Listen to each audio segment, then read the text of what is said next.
1504년 5월 갑자기 왕명이 떨어집니다. 어명이요, 환관들은 모두 한자리에 모이시오. 이 명령을 내린 왕 누구였을까요? 우리가 이미 만났던 조선 최악의 폭군 연산군. 연산군입니다. 연산군. 연산군이요, 잔뜩 화가 나서 이렇게 말합니다. 보시죠. 지금 풍속이 거짓이 많아 고자들도 진짜가 아닐 수 있으니 승지 강징이 의원 김홍수, 고세보와 함께 협양문 밖에서 음신이 있는지 없는지 상고하여 아뢰라. 네. 음신? 그러니까 이 내용은 뭐냐면, 음신은 이제 남성이 성기를 얘기하는 거예요. 이렇게 있는 점 다시 한번 확인을 하는 거예요. 가짜 환관이 있을 수 있으니 승지와 의원들이 검사를 해서 보고하라는 거예요. 아니, 가짜 환관. 그쵸. 환관의 남성성을 제거하는 이유가 뭐다? 뭐 때문에? 왕의 여인. 왕의 여인. 그런데 지금 뭐? 가짜 환관? 이거 이러면 이거 얘기가 달라지는 거예요. 자, 사건의 시작은 이랬습니다. 어느 날 한 남자가 사헌부에 찾아옵니다. 사헌부는 이 관리들의 비행을 규탄하고 풍속을 바로잡는 기관인데요. 여기에 찾아온 남자가 사헌부에 이렇게 고합니다. 환관 서득관이 제 아내와 간통을 했습니다. 이게 가능하지 않은데 지금 그쵸. 관통을 했다는 거잖아요. 그죠? 환관이 남의 아내를 탐했다? 궁궐이 발칵 뒤집혀진 거예요. 샅샅이 조사해 보니까요, 환관 서득관이라는 자가 이 누에를 관리하러 궁에 들어왔던 그 남자의 아내와 눈이 맞아서 정을 통한 거예요. 이 조사 결과를 들은 연산군 충격이죠. 뭐? 말이 안 되죠. 환관이 정을 통했다고? 이게 가능하다고? 딱 그 보고를 들었을 때 연산군 바로 그 환관의 목을 칼로 베어버립니다. 차명을 명령한 거죠. 하지만요, 연산군의 분노는 가라앉지 않았습니다. 이거 너무 치명적인 스캔들인 거예요. 절대 이런 환관 스캔들이 다시는 발생해서는 안 되겠죠. 그렇게 조선 왕조 역사상 최초의 환관 신체 검사가 시작이 된 겁니다.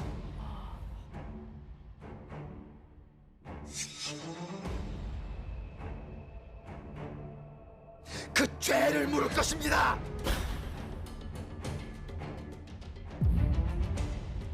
모든 환관이 한 군데에 모여서 한 명씩 바지를 내리면서 전수조사가 시작됩니다.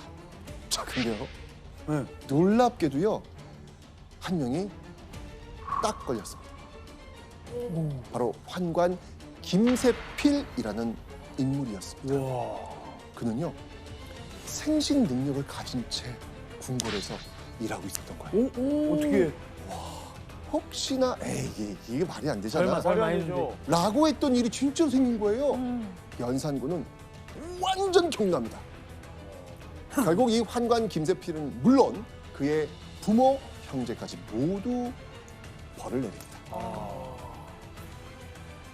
남성성이 제거됐다고 생각했었는데 간혹 남성성이 되살아나는 경우도 있고, 거세를 했다고 하더라도 그런 환관도 인간의 기본적인 욕구조차 다 막을 수는 없었던 거지요.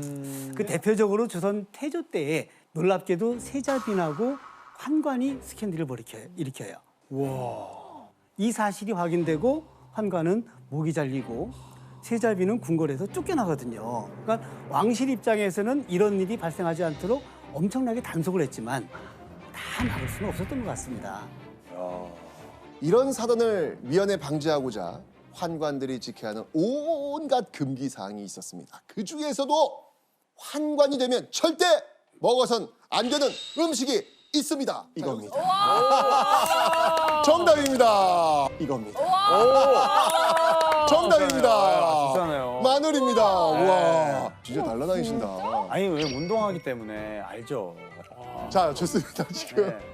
이유가 있습니다. 자, 첫 번째는요, 왕 앞에서 이거 드시고 전하 고개를 치우도록 하여라. 그렇지 않겠습니까? 바로 입냄새를 일단 예방하기 위해서였죠. 왕가까이서 일하는데 냄새가 나선 곤란하니까요. 둘째는 바로 이 환관의 양기가 오르는 걸 예방하기 위한 것이었습니다. 양기. 네, 이 환관은요 철저하게 욕망을 누르고 인내하면서 오직 왕과 왕실만을 위해 일해야 하는 존재였기 때문입니다.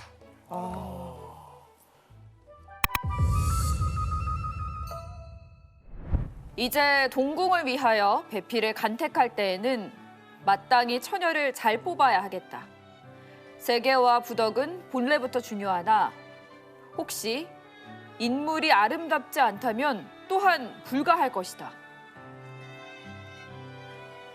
확실하게 인물이라고 쓰여 있어요. 그러니까요. 와, 가문과 부덕은 원래부터 중요한 조건이었습니다.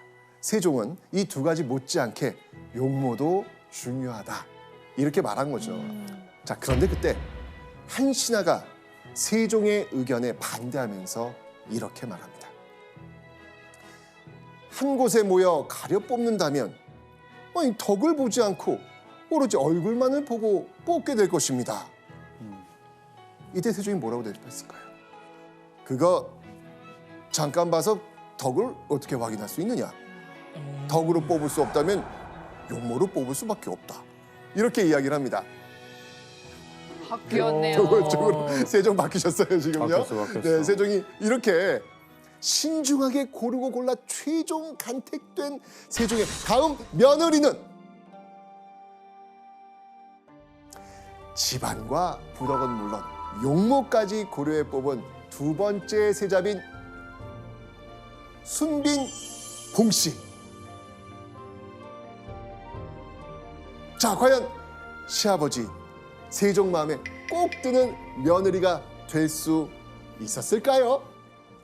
세종은요, 다시는 희빈 김씨와 같은 일이 발생하지 않도록 이 새로운 며느리 순빈 봉씨가 오자 아주 의미 있는 선물을 하나 건네줍니다. 그 선물이 뭐였냐면요, 바로 열려전. 열려전. 여성의 모범이 될 만한 인물들의 이야기를 모아놓은 책. 여성들을 가르치는 훈육서의 한 종류라고 보시면 됩니다. 그러니까 이 순빈 봉씨가 어질고 정숙한 며느리가 되길 바라는 이 시아버지 세종의 마음이 짐작되는 부분입니다. 여기서 문제를 한번 내보겠습니다. 시아버지 세종이 준 열려전을 받은 뒤 순빈 봉씨는 어떻게 했을까요? 정답.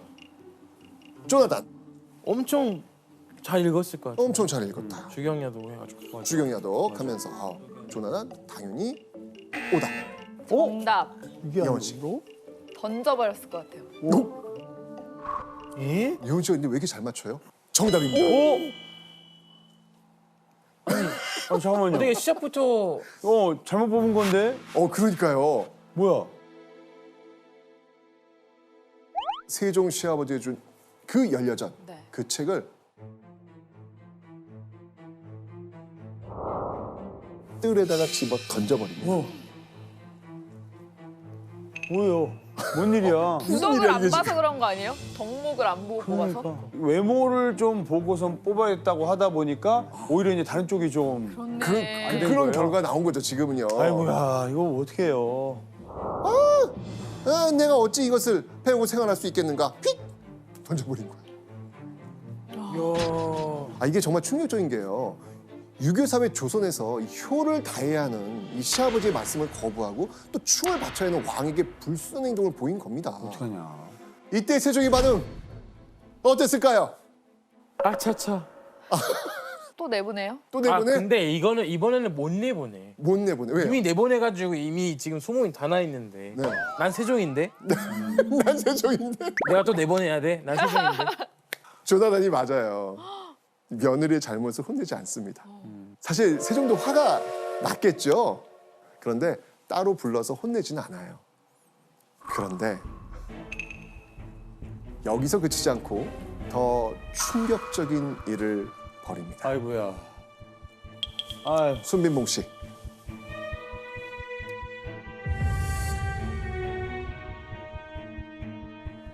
바로 술. 술? 술이었습니다. 아이고. 술을 좋아했어요? 이야. 아니, 얼마나 좋아했길래. 세자빈이 궁궐에 술을 숨겨놓고 마시면서 취한 채로 돌아다닌 겁니다. 상상이 되십니까?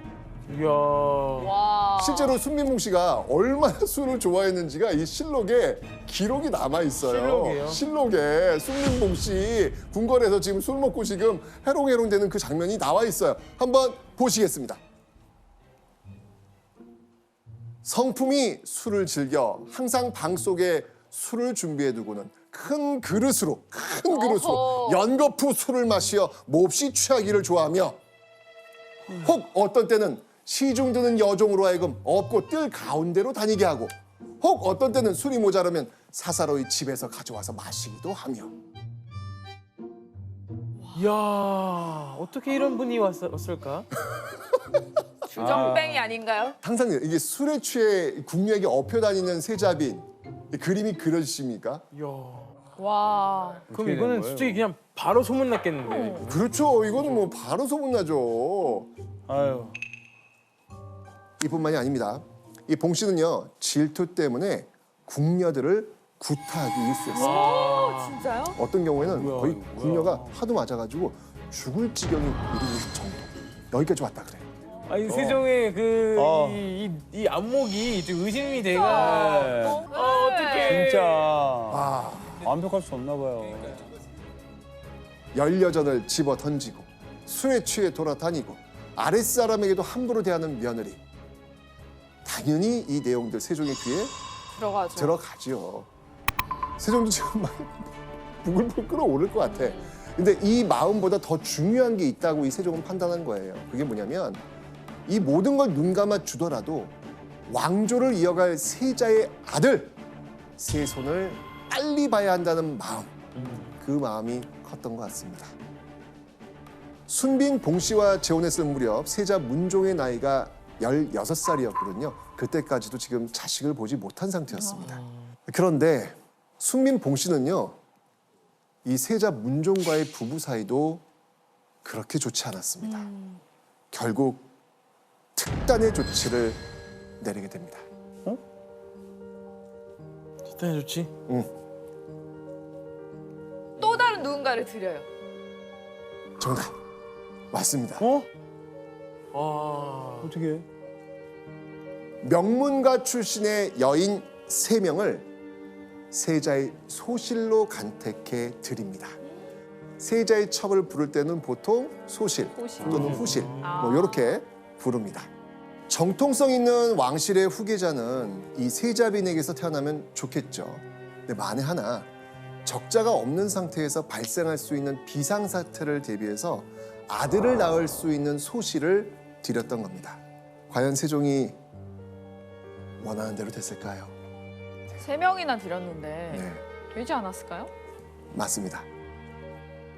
소실 권 씨가 임신을 하게 됩니다. 와. 와, 이 시아버지 세종이 처음으로 할아버지가 된다는 소식을 들은 거예요. 이거는 뭐 나라의 경사고 정말 세종의 기쁨이죠. 하지만 이 세종의 기쁨이 누군가에게는 폭발의 도화선이 됩니다. 그러니까요. 그게 누굴까요? 아니 순빈 봉 씨죠. 순빈봉 씨. 맞습니다. 깜짝 놀라지 뭐. 순빈봉 씨는요. 질투와 원망, 분노를 쏟아내며 항상 이렇게 말합니다. 소실 권 씨가 아들을 낳으면 나는 쫓겨나게 될 거야. 본능적으로 이런 생각이 들 거 아니에요? 그렇죠. 그죠? 결국 세종은 아들인 문종을 부릅니다.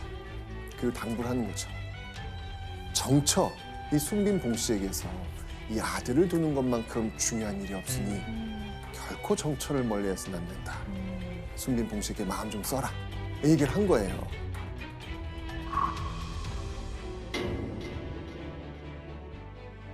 자, 그나마 모범생 세자는 아버지의 말을 들은 걸까요?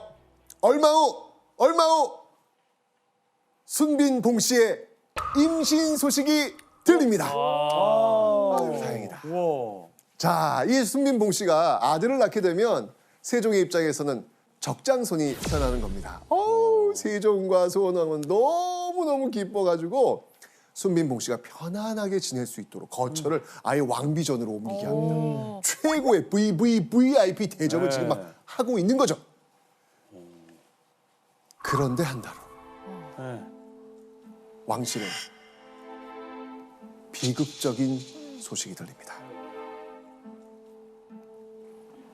순빈봉 씨가 유산했다는 겁니다. 아이고. 이 소식도 청천벽력이지만 더 충격적인 아이고. 이야기를 듣게 됩니다. 아이고. 정말 너무나도 유산했다 그랬죠? 네. 임신이 아니었어요? 정답. 오! 정답. 오!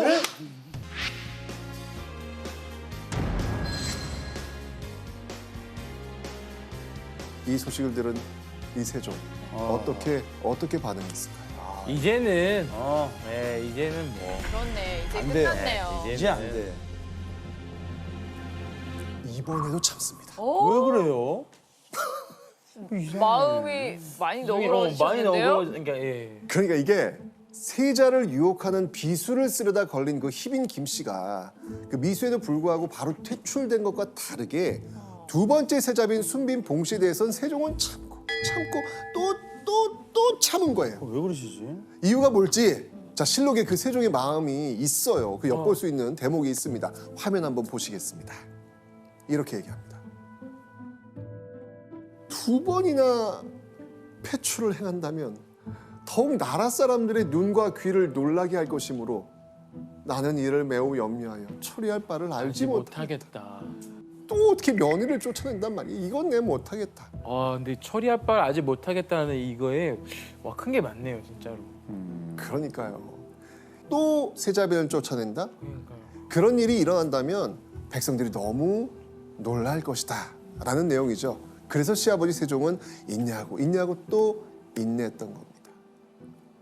그런데 이렇게 참고 또 참는 세종. 이 세종의 그 인내심이 결국은 폭발하는 사건이 또 벌어집니다. 제발. 아직 끝나지 않았습니다. 제발.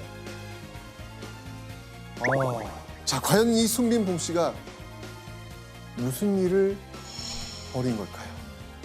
상상을 초월합니다.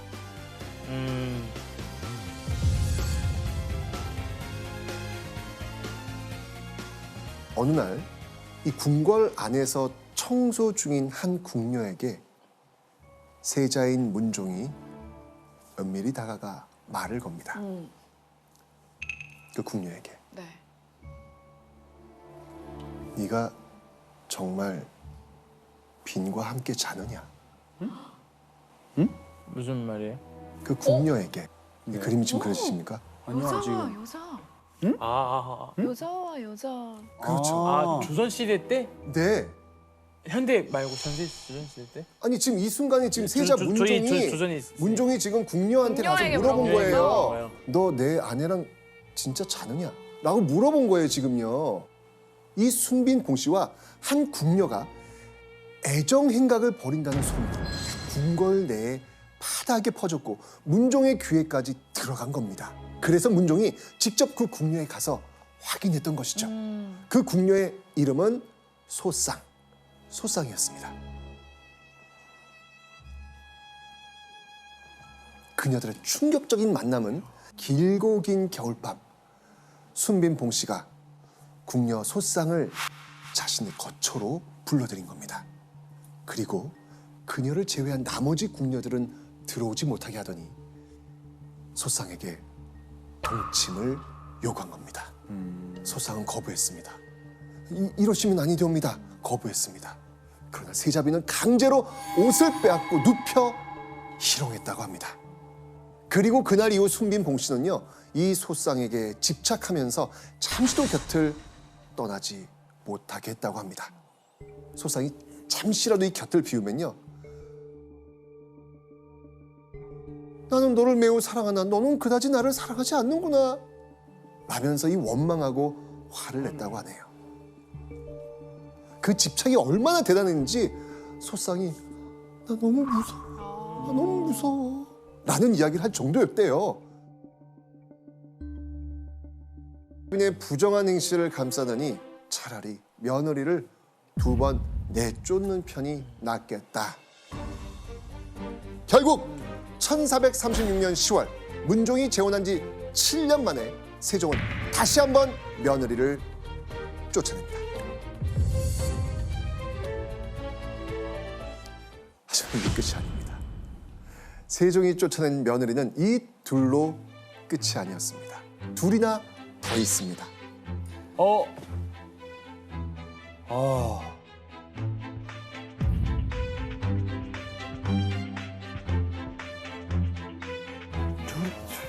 바로 세종의 적자인 임영대군과 영흥대군의 아내들이었습니다. 자, 먼저 이 세종과 소원왕후가 낳은 넷째 아들 임영대군. 그는요, 개국공신 남제의 증손녀인 남씨와 혼인했는데요. 약 2년 뒤 세종이 돌연 또 이혼을 시켜요. 이유가 뭐였을까요? 바로 병이 있다는 이유에서였습니다. 남씨 부인이 12세가 넘었는데 아직도 오줌을 싸고 눈동자가 바르지 못하고 이 혀가 심이 짧고 미친 듯한 모습을 보였다라는 것이죠. 자, 이렇게 또 다른 아들을 이혼시키려는 이 세종의 결정을 이번엔 아내 소원왕후. 소원왕후 진짜 정말 세종의 뜻을 정말 잘 받아들이는 그런 부인이었거든요. 네. 그런데 그 아내 소원왕후마저 이건 아니지 라고 해서 반대를 합니다. 그런데 이번에도 세종은요, 세자가 아내를 버렸는데 또 임영대군이 아내를 버리는 것은 대단히 부끄러운 일이다. 그거 안다. 그럼에도 불구하고 끝내 임영대군과 남씨를 이혼시킵니다. 한두 번이 좀 어려웠을 뿐이었네요. 이제는 거의 뭐 그런가 봐, 진짜. 이게 세종이 쫓아낸 또 다른 며느리는요, 세종과 소원왕후 사이에 태어난 8명의 대군 중 막내 영흥대군의 아내였습니다. 세종은 임종이 다가오자 이 영흥대군의 저택에서 지낼 정도로 애정이 각별한 아들이었거든요. 그렇게 아끼는 영흥대군이 11살 되던 해 그의 배필을 삼기 위해 세종은요, 직접 간택까지 참여합니다. 그렇게 간택된 며느리가 고려시대 때부터 대대로 관료를 배출한 유서 깊은 집안의 송씨라는 여인이었습니다. 하지만 세종은 이렇게 힘들게 뽑은 이 며느리 역시 혼인한 지 5년 만에 또 쫓아내버립니다. 아니, 왜 그러지? 이번에도 병이 있다는 이유였습니다. 특히나 영흥대군의 이혼이 오로지 세종의 뜻이라는 걸 알 수 있는 대목이 있습니다. 송씨가 병이 있어서 세종이 명하여 그를 버리게 하고 정춘경의 딸에게 다시 장가들게 하였다. 세종이 승하하자 돌아가신 거예요. 네. 영흥대군이 첫 번째 부인 그 송씨를 그리워하여 정씨를 내쫓고 송씨와 다시 합하여 살았다. 맞네. 세종의 의지였네요.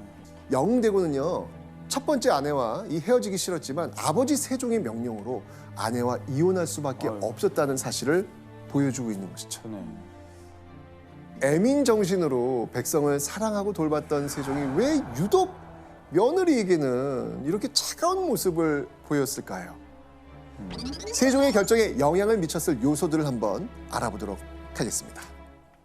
임영대군과 영흥대군의 부인들은 모두 무엇을 이유로 쫓겨났죠?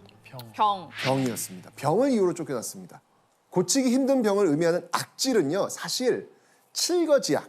칠거지약이 뭐냐면 부인을 쫓아낼 수 있는 7가지의 그 이유들입니다. 예.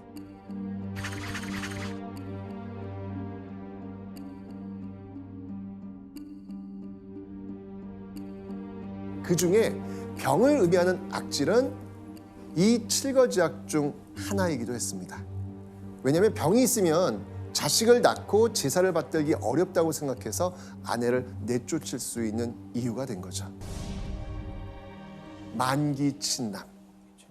만기침남?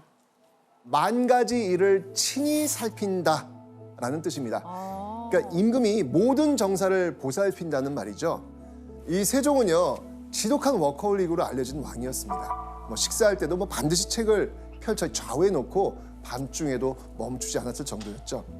그런데 이 세종은요, 이 만기친남의 정신으로 정사만 돌본 게 아니었습니다. 가정도 자신이 다스려야 하는 영역으로 생각하고 아들 부부의 문제 역시 자기 뜻대로 계획하고 결정했던 겁니다. 사실 이런 부분은 요즘 시대의 아버지 모습은 아니에요. 맞아요. 네, 요거는 진짜 조선 시대의 모습이지 지금 시대의 모습하고는 좀 다른 것 같습니다. 자, 그렇다면 문종의 다음 부인이자 세종의 또 다른 며느리는 누구였을까요? 순민 봉씨를 패출한 이후 서둘러 세 번째 세자빈을 찾아 나선 세종. 명문가 규수 몇 사람을 뽑아 기륭을 점치고 덕과 용모를 살펴봐도 세종의 마음에 드는 사람은 없었습니다. 이렇게 되니까 이 대신들은 이렇게 밖에서 찾지 마시고 이 세자의 소실들 가운데 적임자를 뽑는 게 어떻겠습니까? 라는 의견을 냅니다. 그래서 세종도 결국 여기에 동의합니다. 그렇게 새로운 세자빈의 자리는 1년 전 딸을 낳았던 소실 권씨에게 돌아갑니다. 그런데 이 세자빈 결정에는 주목할 만한 점이 있습니다. 화면을 한번 보시죠. 권양원과 홍승위 중에서 누구가 적임자인가? 두 사람은 모두 세자에 우대하는 사람이며 우리 양궁이 돌보아 사랑하는 사람이다. 그러나 세자의 뜻은 홍씨. 홍씨를 낮게 여기는 듯 하지만 내 뜻은 세종, 내 뜻은 권씨가 적당하다고 생각한다. 우리 세종 또 왜 이러시나요? 아, 정말 진짜 우리식 관점에서는 정말 이게 참 답답해집니다, 지금. 그죠? 조선시대 제일 중요한 이 세종의 머릿속에 가장 있는 게 지금 뭘 것 같아요, 지금? 대를 잇는 거. 그렇죠. 근데 지금 이미 아이를 낳아본 사람이 있다 없다. 한 명 권씨가 권씨. 이때 문종의 나이가 23살인데 이때까지도 후사를 이을 아들이 없었던 거예요. 세종한테 이거 완전한 스트레스입니다. 이거 어마어마한 겁니다, 지금. 그런데 세자빈이 된 권씨가 5년 뒤 아들을 출산하면서 바로 이 세종의 기대에 완벽히 부응을 한 겁니다. 고대하던 손자의 탄생에 세종의 희열은 정말 말로 다 할 수 없었겠죠. 아, 이제 다 이루었구나. 이제 다 이루었구나. 됐구나. 아마 이런 생각을 했을 것 같아요.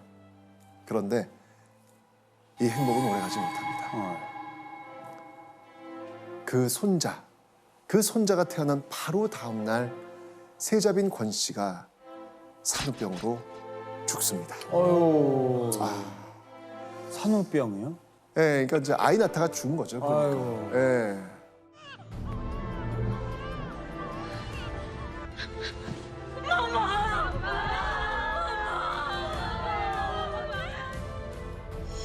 아, 이게 세 번째 아내를 잃어버린 문종은 어땠을 것 같아요?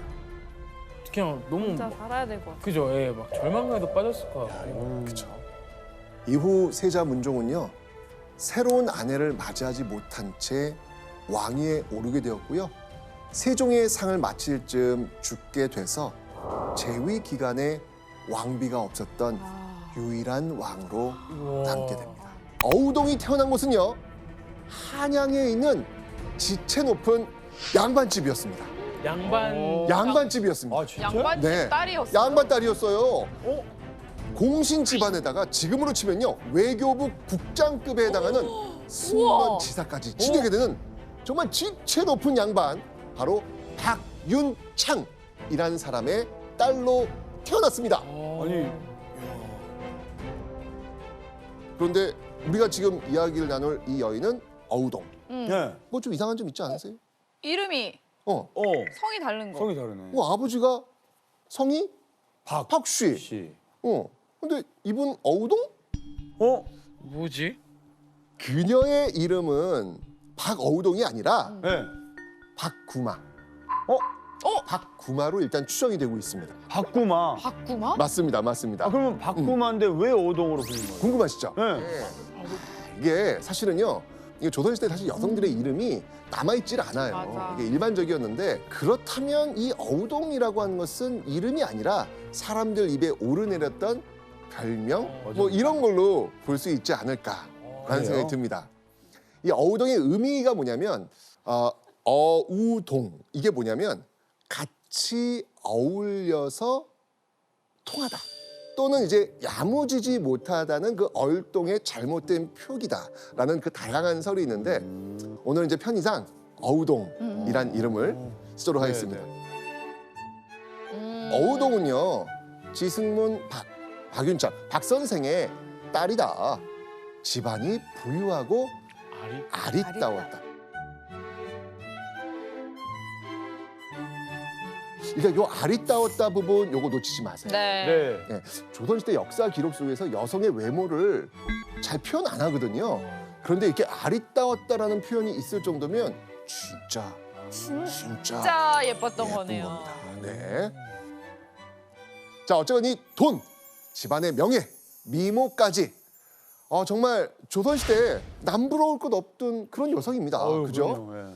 자 그런데 이 어우동에 혼기가 차니까 혼답이 오고 갑니다. 자 이때 이 혼답이 어떤 상대가 되는 집안이 있을 거 아니에요. 예. 자 어느 집안이었을 것 같습니까? 제가 봤을 때는 이렇게 왕들이 조금 이렇게 탐낸다. 예, 탐내려고 하지 않았을까?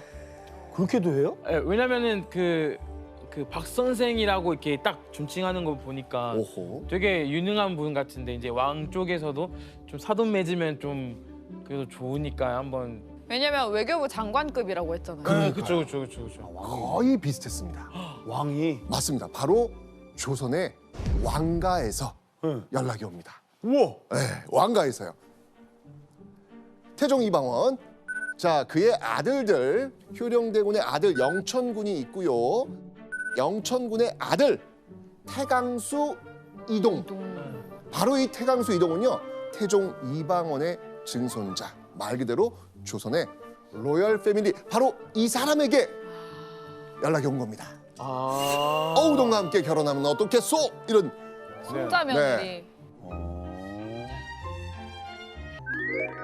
자 이렇게 두 사람은요 혼인을 하게 됩니다. 자 그런데요 이 어우동은요 이 왕족과 결혼을 했기 때문에 자동 업그레이드. 그래서 이 남편의 품계와 동일한 오늘날요 3급 공무원에 해당하는 정사품 해인이라는 자기를 받았고요. 행복한 그런 결혼 생활을 딸도 보이잖아요. 너무 스토리가 좋은데. 그렇죠? 그런데 얼마 안 가서요. 그들의 결혼에 풍비박산 나는 사건이 벌어집니다. 어허.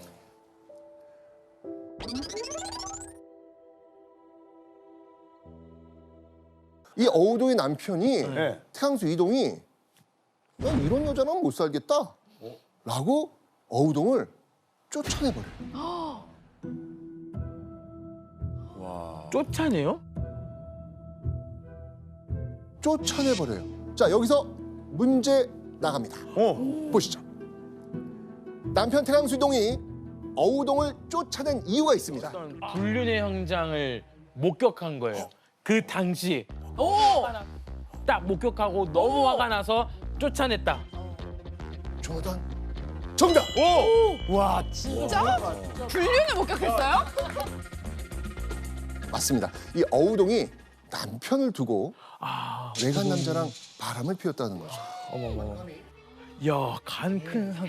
아니 감히 왕실 종친 며느리와 바람을 피운 이 간 큰 상대는 과연 이 어우동과 바람을 피운 남자를 이 태강수 이동이라는 사람이 데려온 사람이에요. 이 태강수 이동이 이 집에 들인 남자는 누구였냐면 은그릇을 만드는 은장이었어요. 그러니까 뭐 제가 볼 때는 뭐 너 은 잘 만든다면서 일로 와서 은 좀 만들어봐, 은그릇 좀 만들어봐, 아마 그런 식으로 해서 아마 은장을 드리지 않았을까. 그런데 그를 집에 부른 이동보다 은장이를 더 반기는 사람이 있었습니다. 바로 어우동. 그러다가 네. 그 은장인을 방으로 들입니다. 어허.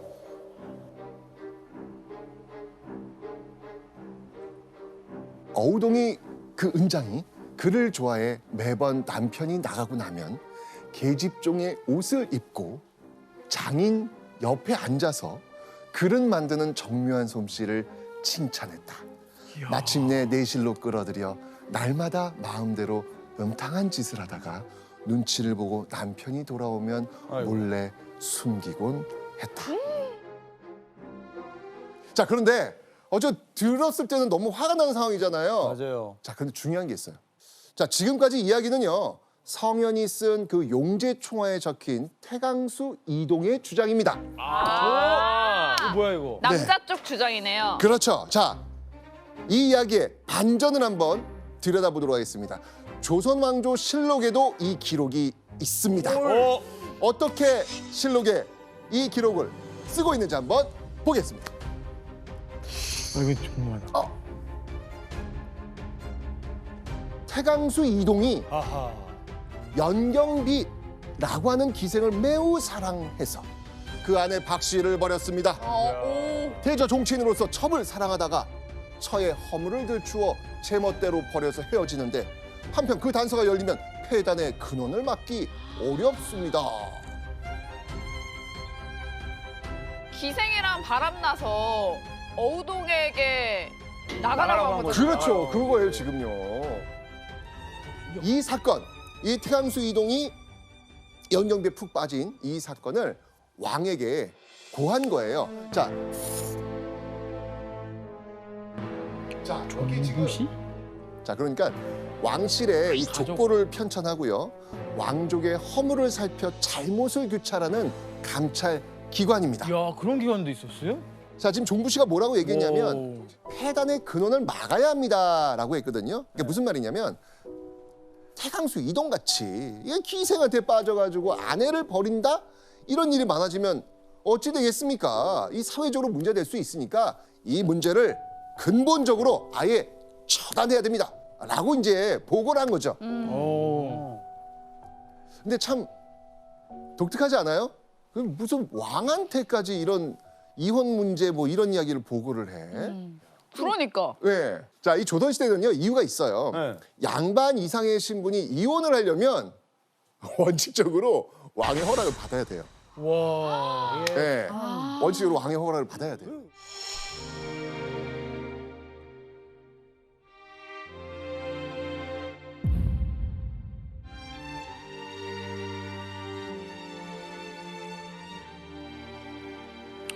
네. 성종 진짜 대단한데요? 김정 연구원님, 그러면은 이게 진실이 뭔지 궁금한데 오동이 바람을 핀 건가요?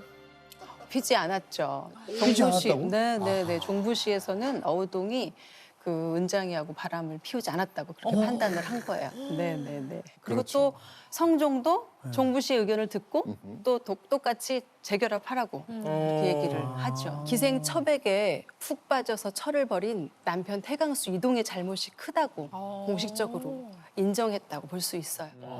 자, 그런데요. 태강수 이동이 왕의 명령을 듣지 않습니다. 네, 아내를 버려요. 와. 놀라운 분이네요. 네, 결국 이 어우동은요, 집에서 쫓겨나게 됩니다. 우와.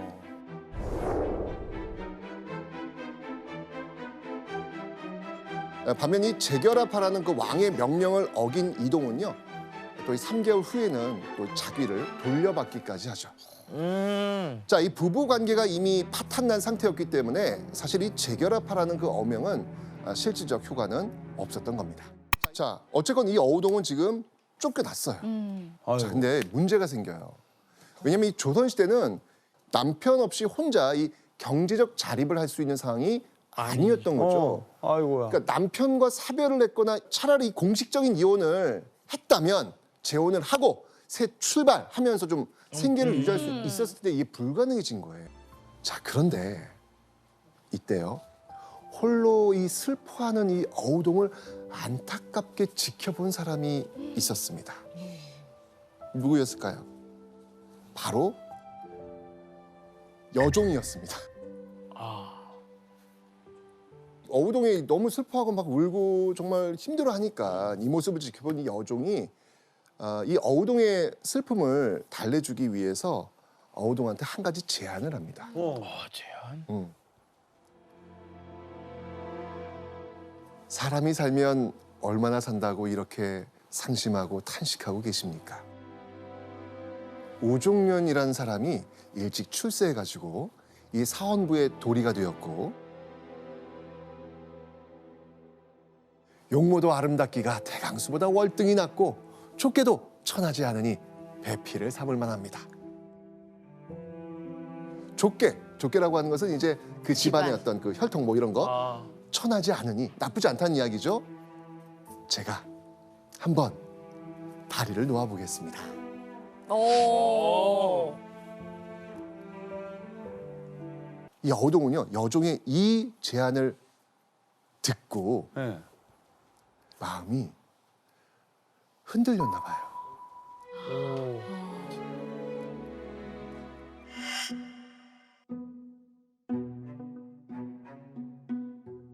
어느 날요 이 허름한 차림으로 길을 가던 이 어우동을 보고 한 남자가 쫓아옵니다.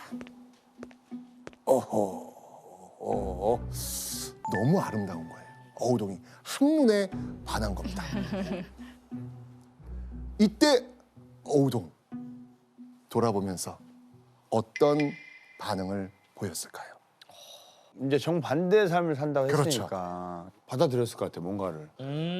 저한테 관심 있어요, 뭐 이런 거 있잖아요. 맞습니다. 결국 둘이 정을 통합니다. 자, 그런데 이 남자 특히나 어우동이 절대 연관돼서는 안 될 그 사람이었습니다. 왜? 이게 누구였을까요? 남편이 아닌 또 다른 왕가 사람이었던 겁니다. 또 로열 패밀리였던 거예요. 방산수 이난. 자, 이 어우동을 따라온 이 남자는 누구? 이번에는 어느 쪽으로 연결될까요? 자, 태강수 이동 요 계보 기억하시죠? 이쪽 세종 쪽으로 계양군. 그리고 계양군의 아들 어우동의 남편과는 육촌 형제간인 이 방산수 이난. 이게 장사를 지내는 예법에 따라서요. 상복을 입어야 하는 가까운 친척을 유복친이라고 합니다. 이 방산수 이난이 바로 이 유복친에 해당하거든요. 그러니까 뭐 상을 당하면 같이 상복을 입어줘야 되는 어떤 그런 친족 관계였다는 얘기예요. 가깝다는 이야기죠. 그러니까 법적으로 여전히 이 종친의 아내지 않습니까? 법적으로는요. 종친의 아내였던 이 어우동은 이 이난과 만나면서 근친상간, 근친상간을 지금 범한 거예요. 자, 이런 왕실 스캔들이 발각된다? 야, 이거 조선 유교 이 엄청난 일임에도 불구하고 이 어우동과 이난은 아랑곳하지 않고 만남을 이어갑니다. 그리고요, 이난은요 이 어우동을 향해서 이 연시를 하나 남겼는데 오, 연시? 이제 이난이 어우동 집에 온 거예요. 이렇게 둘러보다가 벽에 어우동의 그 소매 붉은 저고리가 다 걸려 있는 거예요. 이난은요 시를 그 옷에다가 적어 나갑니다. 물시계는 똑똑똑 밤 기운 청아한데 흰 구름 활짝 거치니 달빛 환해라. 빈방 고요한 중에 향기가 남아 있어. 오늘 꿈에도 그리운 정 그려보. 자, 그러니까 어우동도 완전 감동받은 거예요. 어우동도 역시 마찬가지로 그 이난에 대한 마음을 아주 특별한 방법으로 표현을 합니다. 자, 여기서 문제 한번 내보겠습니다. 이난을 향한 마음을 표현하기 위해 어우동이 선택한 특별한 방법은 무엇일까요? 연인들끼리 이렇게 사랑을 확인합니다. 이런 방법을 통해서. 왔다. 네. 왔어요. 네. 아니, 외국의 축구 선수들이 아내나 아이들 이름 많이 새기잖아요. 맞아요. 막 골 넣고 이렇게 하거든요. 맞아. 문신. 예원 씨? 정답. 타투? 문신을 했어요? 유교 사상의 근본을 이루던 이 조선 시대에는요. 그러니까요. 부모님께 받은 이 몸, 머리카락 정말 터럭 하나도 건드리지 않는 것, 이게 효의 출발이거든요. 충격입니다. 충격이에요, 충격. 근데 이 시대 때 가능해요? 그죠? 제가 알려드릴게요. 자, 여기 제가 준비해왔습니다. 궁금해요. 당시 문신하는 방법입니다.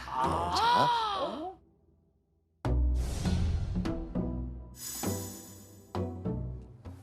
바늘로 이름을 새기는 거예요. 새겨지겠죠. 이런 방법 굉장히 아프겠죠. 너무 아플 것 같아. 그러니까요. 진짜 큰맘 먹고 고통을 이겨내는 거니까 의미가 있긴 있을 것 진짜 같아요. 완벽한 답이네요, 이거 진짜.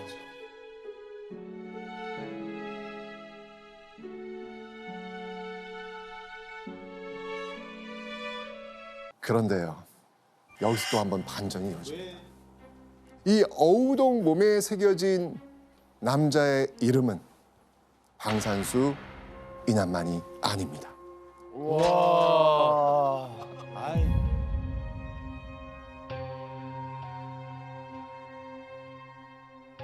이난 말고요. 박강창이란 이름이 또 있습니다.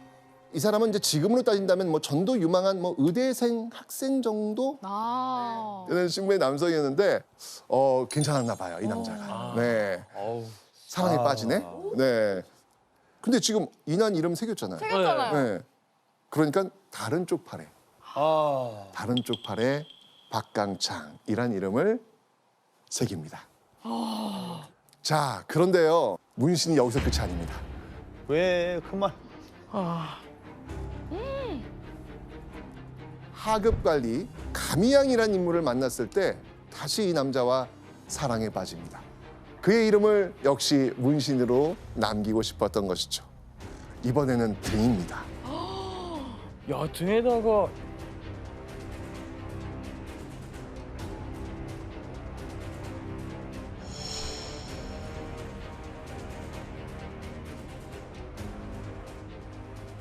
자, 지금까지 얘기했던 어우동의 남자 몇 명이었나요? 현재까지. 4명. 네 복수 명. 한번 해봅시다. 네 네 명. 명. 맞죠? 남편 빼고 4명이잖아요. 네. 그죠? 4명이요. 자, 어우동이요. 이렇게 많은 남자를 만날 수 있었던 데는 비밀이 하나 있어요. 어떻게 보면은 당시 그 어우동의 남자 만나는 노하우, 오. 그 답은요. 바로 자신의 신분을 속이는 겁니다. 자, 그런데요. 신분을 속인 어우동은요. 또 다른 왕가의 남자들을 만나게 됩니다.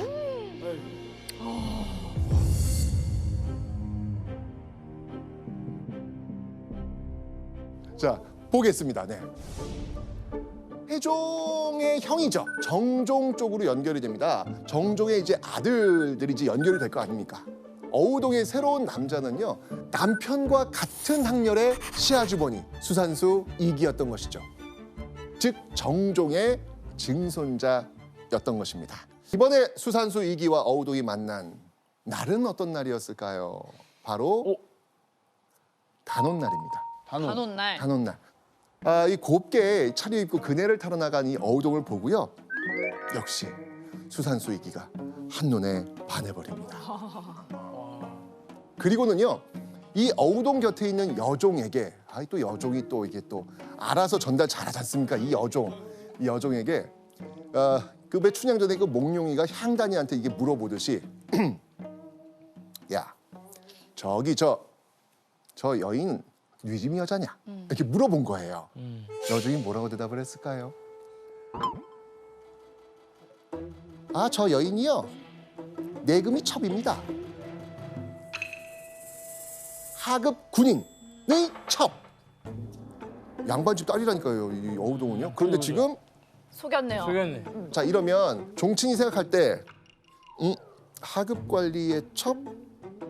그러면 내가 좀 어떻게 가능. 종친이니까 결국 이렇게 연결이 되었고 둘은 또 사랑을 합니다.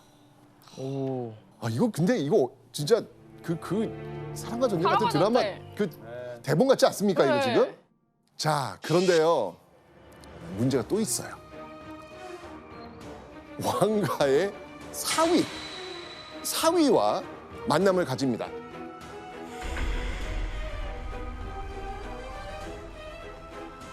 자, 오늘 정말 이 가기도가 열일하네요, 진짜.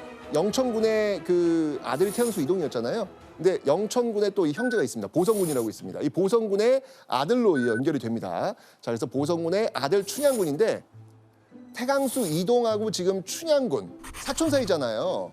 이 춘향군의 딸 완산 이씨가 있는데 남편, 그러니까 이 춘향군의 사위 이 이승원과 사랑을 합니다.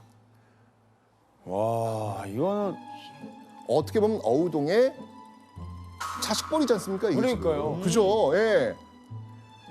춘향군의 사위 이 이생원과의 만남은요. 그가 이 지나가는 어우동에게 보인 관심으로 시작됐습니다. 역시나 예측이 되시죠? 지나가다 어우동을 봤어. 와. 와. 저기 저 이쁜 아가씨 그 지방에서 온 기생인가? 그 질문에 여종은요. 기생 맞습니다. 라고 대답을 한 거예요. 야. 요정이 문제야. 딱 합이 잘 맞네. 잘 맞네. 그러니까 어우동은 이번에는 이제 신부를 속인 거죠. 예. 그래서 결국 둘은 또 사랑을 나누게 됩니다.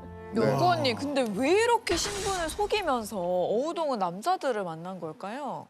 양반 여성은 이제 한 남자만 바라보고 한 지아비만 바라보고 살아야 됐기 때문에 기생이나 첩이나 이런 여성들은 어느 정도 성적으로 자유로운 여성들이었어요. 그렇기 때문에 자신의 신분을 속이고 당연히 이렇게 첩이나 기생으로서 할 수 신분 네, 속일 수밖에 없었던 거죠. 자, 그런데요.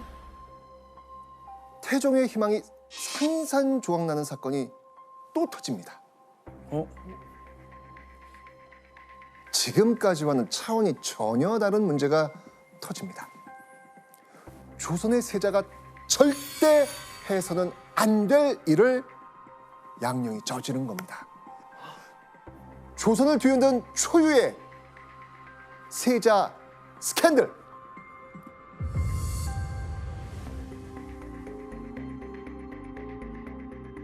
(1417년 2월) 세자인 양녕대군의 나이가 24살이 되던 해, 하루는요 세자가 아름다운 여인에 대한 말을 듣게 된 거죠. 그 아리따운 여인은 누구였을까요? 바로 이 사람.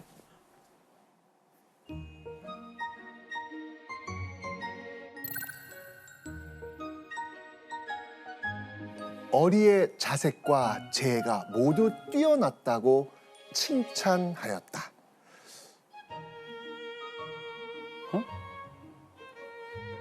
어리란 사람이에요? 네. 즉 얼굴이 곱고 재능이 뛰어나다고 소문이 자자했죠.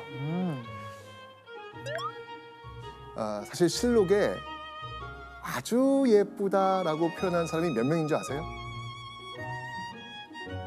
딱 2명입니다.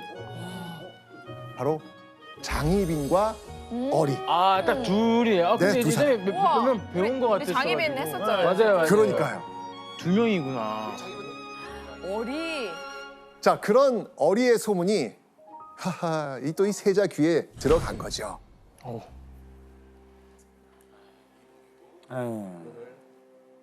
바로 양녕대군의 호기심이 요동치기 시작하죠. 양녕대군은요 예쁜 수가 놓인 주머니를 선물하기도 하고요. 심지어는 어리를 만나려고 세자궁 담도 넘습니다. 야, 담을 넘는 사랑.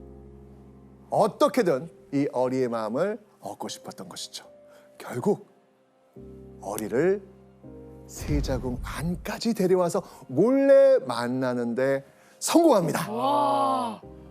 자, 그리고요 그 만남을 계속 이어갑니다. 비밀 연애네. 자, 그런데 이 세자가 만나는 어리의 정체가 너무 충격적입니다. 기생? 기생보다 더한 거죠. 막 노비? 노비? 노비 쪽. 자, 이 충격적 정체 한번 추적해 보세요. 충격적입니다. 얼마나 충격적이길래? 왔다. 느낌 왔어요? 네, 어린은 결혼을 했어요. 아 진짜? 맞습니다. 그녀는요 아... 이미 한 남자의 아내였던 겁니다. 아하. 게다가 더 놀라운 건요. 어린은 종이품, 지금의 차관급에 해당하는 전직 고위 관리의 첩이었던 겁니다. 전직 관리의 첩이란 걸 알면서도 꿰어내서 궁으로 데려온 겁니다. 이건요 이전에 기생을 만났던 건 차원이 다른 겁니다 지금. 이거는 진짜 약간 막장 드라마에 나오는 그런 정도의 정말 큰 잘못 아닌가요? 예, 그렇죠. 여러분들 아마 삼강오륜 들어보셨을 거예요. 그래서 이 삼강오륜은 이제 유교 국가의 윤리 중에서도 가장 중요하고 가장 근본이 되는 윤리거든요. 그래서 바로 그러한 그 삼강오륜의 윤리를 어기는 죄를 범했다. 이거는 세자는 물론이고 왕실 전체의 어떤 권위 이런 것들이 아주 땅에 떨어지는 그러한 일이라고 할 수가 있습니다. 자 그런데 이때 세자의 간통 사건을 접한 태종의 마음은 어땠을까요?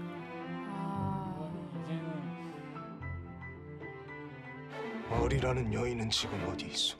세자궁에 숨어 있는 것을 발견하고 사원부로 압송하였습니다.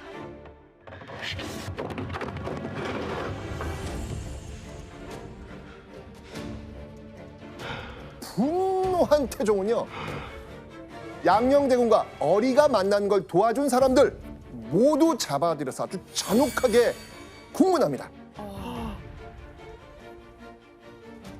대다수가요 몸이 부서지도록 장을 맞았고요 목이 베이는 사람도 있었습니다.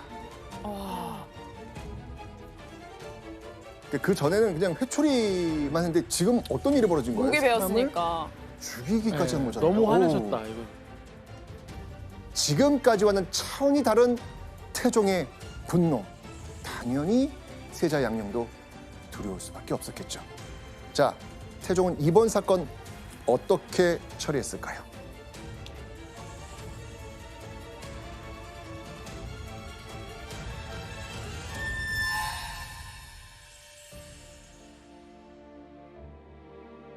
이번에는요, 태종이 세자에게 이걸 하라고 뜻을 전합니다. 자, 이미 여러분들은 그 답을 알고 있습니다. 아까 처음에 네. 반성문 읽었잖아요. 종묘에서. 맞습니다. 우리가 시작할 때 봤던 그 종묘, 거기서 세자가 잘못했다고 반성문을 읽는 모습입니다.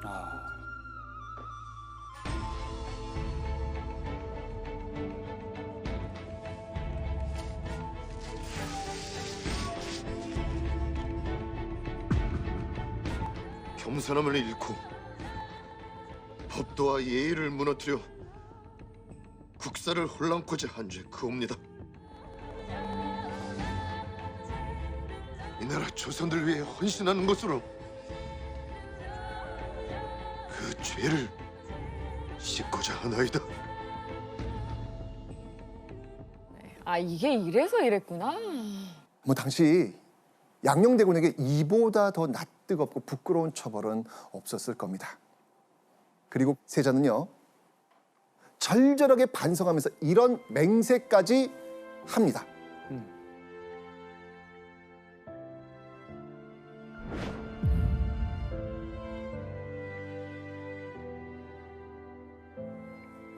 매 사냥과 여자, 술과 음악, 4가지 허물을 영원히 끊어버리겠습니다. 영원히 와, 안 살겠다는 건데. 삶을 포기하겠다. 네, 삶을 포기하겠네. 지금까지 양녕대군의 모습을 본다면 맞습니다. 근데 그 세자의 입장에서는 이거는 이제 어떻게 보면은 다시 오지 않을 마지막 기회를 잡은 거라고 할 수가 있어요. 마지막 그래서 진심을 다해서 정말 자기의 잘못을 뉘우치고 반성하는 글을 읽었다라고 볼 수가 있겠습니다.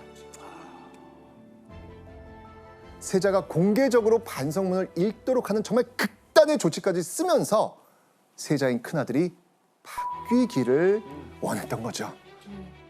어떻게든 세자를 옳은 길로 가게 하려는 정말 태종의 정말 노력이었던 겁니다. 맞아요.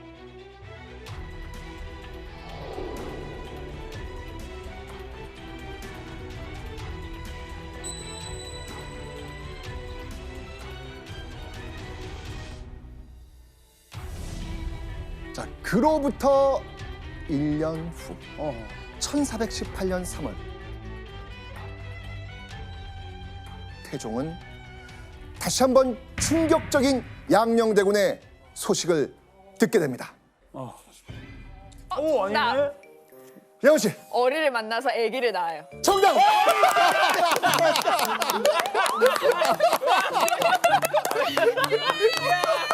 아니, 잠깐만요. 아니, 선생님이 표정이 너무 어떻게 그런 상상을 해라는 표정을 하시니까 내가 좀... 자, 그런데요. 그 아이가 태어난 시기가 기가 막힙니다. 왜요? 언제예요?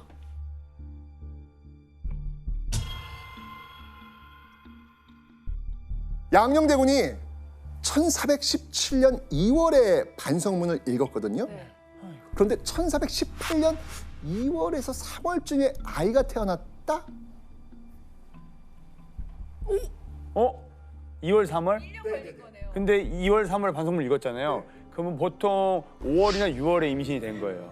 그렇죠. 그래야 2월, 3월에 나와요. 맞습니다. 지금 세자가 종묘에서 반성문을 읽은 직후에 바로 어리를 만나야 지금 이렇게 시차가 지금 맞아 떨어지는 거예요. 알고 보니까 양녕대군이 아버지 태종을 속이고 남몰래 어리를 계속 만나고 있었던 거예요. 야, 이거는 그 눈물의 그런 반성문 뭐예요, 그러면? 자, 이 태종과 세자 정말 최악으로 치닫는 부자 사이였습니다.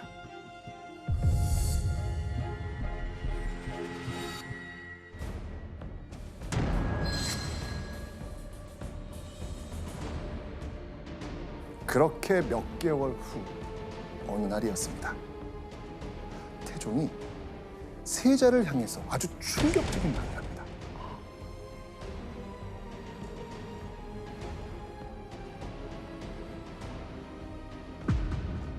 세자는 사람이 아니다.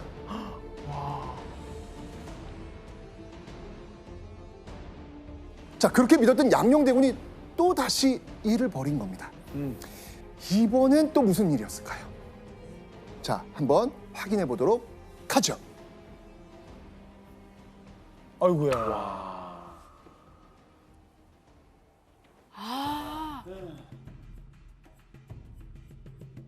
세자가 성령이 죽었을 때 궁중에서 활 쏘는 놀이를 하였다. 동생이 죽었는데 활쏘기를 했던 시기는 태종의 넷째 아들인 성령대군이 죽은 지 고작 24일이 지났을 무렵이었습니다.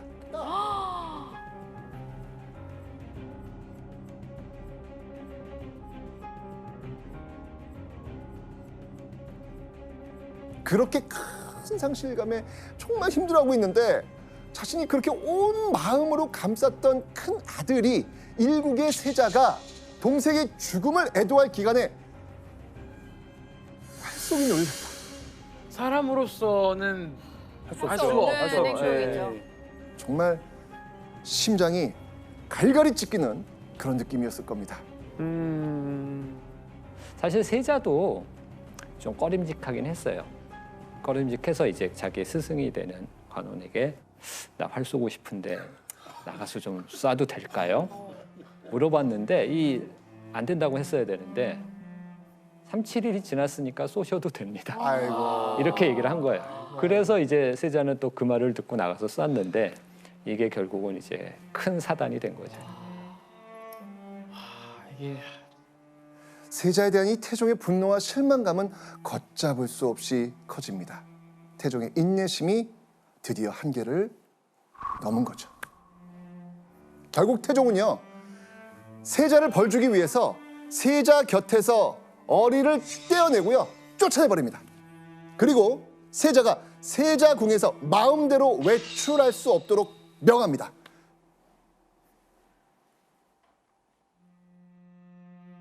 그렇게 세자의 발이 묶인 지 보름이 지난 1418년 5월 30일 태종에게 세자의 상소가 도착합니다. 상소? 반성을 좀 하나. 자, 그 내용이 지금 여기 있습니다. 자, 과연 양녕이 보름 이후 어떤 상소를 올렸을까요?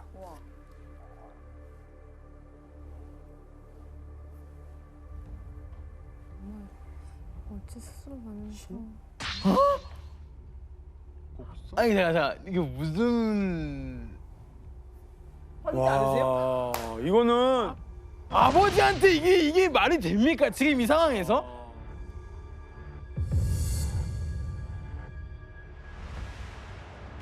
자, 양녕대군이 직접 써서 보낸 상소 거기에 적힌 내용을 풀어보면요. 아버지는 지금까지 여인들을 다 궁중에 들였으면서 저는 왜 안 됩니까? 나의 첩들을 아버지가 궁중에 들이지 못하게 해서 지금 나라에 원망이 가득합니다. 그러니 이건 내가 아닌 아버지가 반성하셔야죠. 라고 적혀 있었던 겁니다. 와, 야, 아들이 이렇게 얘기하면 진짜 아주 건방지네요. 진짜 딱 뒷목 잡아. 아들이 사실 아버지에게 할 말도 아니지만 태종은 엄연히 조선의 왕입니다. 불경스럽고 모욕적인 상소를 왕에게 보내는 건 세자라도 용납될 수 없겠죠. 결국 1418년 6월 3일 태종은 어명을 내립니다.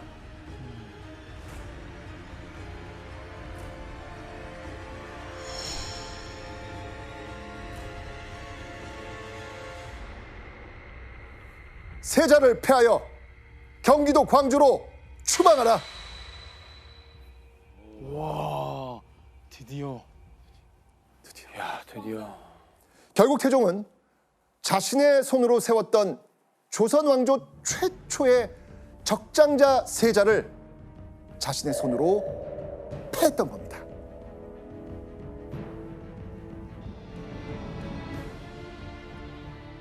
폐세자는 왕자의 신분이 되어 새로운 칭호를 얻게 됩니다. 세자 아니면은 양녕대군? 맞습니다. 맞습니다. 우리가 익히 알고 있는 양녕대군이란 명칭이 바로 이때 나온 겁니다. 그리고 양녕대군이 폐세자된 지 불과 2달여 만인 1418년 8월 새로운 세자 충녕대군이 왕이 됩니다. 세종대왕. 맞습니다. 조선 4대 왕 세종. 이렇게 세종대왕의 시대가 시작이 되는 겁니다. 와.